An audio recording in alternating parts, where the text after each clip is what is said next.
And to help unpack this, I'm joined live on the news by Bolu Michael-Biyi, a foreign policy analyst. Good afternoon. Glad to have you join me. Good afternoon. Nice to be here. All right, let me start off by asking you, do you think President Bola Tinubu's decision to reopen the border was influenced by pressure from Nigerian businesses impacted by the closures? I don't think, it has like a major influence on the decision of the president to lift the sanctions on Niger and other countries involved with ECOWAS. I think he's just doing the right thing, because often when international decisions are made, countries still have to go back to their respective homes to rectify them. And I think it's the right thing for him to do. And what he has done is what other presidents of other countries within West Africa would do. So sometimes it requires some of these things, depending on the nature of the decision made at the international level, it requires the parliamentary rectification and ratification. So the president doing that is just doing the right thing. I don't think he's doing what's expected of him. I don't think he's influenced by economic pressure. If we should look at the business dynamics between Nigeria and Niger, I think Niger probably needs Nigeria more. In your view, how do you think the lifting of sanctions, impacts security cooperation between Nigeria and Niger?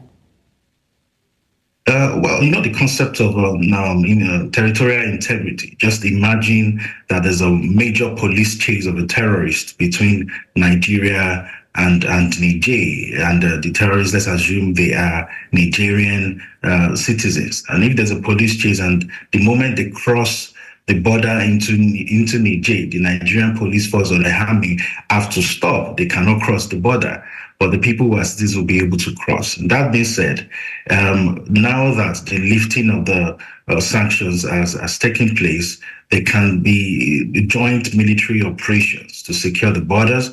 There can also be information sharing. Information sharing will be enhanced. So I think the lifting of the sanctions is expected to enhance security between Nigeria and Niger Republic. I know you touched on this a bit earlier, but in a much broader spectrum, how do you think the resumption of trade flows between Nigeria and Niger will affect economies of both countries? Do you see any potential challenges in the areas of benefit to either of the country?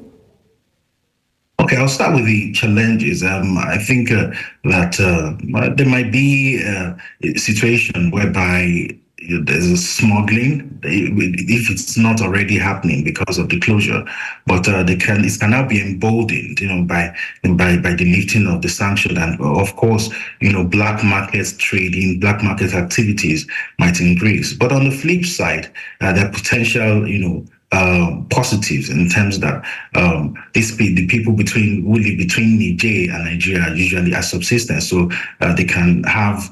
The Nigerians can have access to Nigerian foods. Nigeria can have access to Nigerian goods such as livestock and and other foods that they have to offer.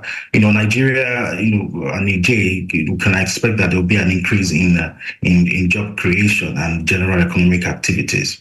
Well, you talked about job creation, also food, food, goods and services moving across both countries. What about the long-term implications for Nigeria and Niger relations? The long term, it creates a friendly atmosphere now that there are no sanctions, no bad blood, no major tension by virtue of the lifting. It creates room for diplomatic talks on any issues, and economically, of course, trade will be enhanced. The friendliness, neighborliness, the benefits of neighborliness, good neighborliness generally, will be enhanced for the long term. However, in terms of trade, there's a likelihood that there might be some form of trade issues between the two countries which can lead to some form of tension. However, we've not seen that in the last couple of years between Nigeria and Niger, and based on this precedence, it's expected that things will remain so and there won't be any trade tension by virtue of economic activity between the countries. All right, this is where we call it a wrap. Thank you so much for sharing your thoughts on the news. Bolu Michael-Biyi, foreign policy analyst. Thank you once again. My pleasure. Thank you.